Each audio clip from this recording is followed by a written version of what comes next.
नेपरा ने कराची समेत मुल्क भर के लिए बिजली सस्ती करने की मंजूरी दे दी। नेपरा ने बिजली ₹1.71 फी यूनिट सस्ती करने की हुकूमत की दरख्वास्त मंजूर कर ली। नेपरा ने बिजली सस्ती करने का फैसला वफाकी हुकूमत को भिजवा दिया। बिजली की कीमत में कमी का इतलाक अप्रैल से जून 2025 के लिए होगा। फैसले के मुताबिक बिजली की कीमत में कमी के इलेक्ट्रिक समेत मुल्क के भर के सार्फिन के लिए होगी। कमी का इतलाक लाइफलाइन सार्फिन के लिए नहीं होगा। वाज़ेह रहे, विफाक ने बिजली ₹1.71 फी यूनिट सस्ती करने की दरख्वास्त दी थी, जिस पर नेपरा ने 4 अप्रैल को समाअत की थी।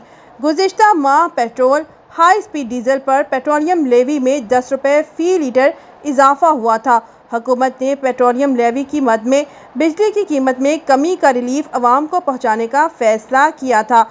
कराची समेत मुल्क भर के लिए बिजली सस्ती करने की मंजूरी दे दी गई है। नेपरा ने कराची समेत मुल्क भर के लिए बिजली सस्ती करने की मंजूरी दी है। बिजली ₹1.71 फी यूनिट सस्ती करने की हुकूमत की दरख्वास्त मंजूर कर ली गई है।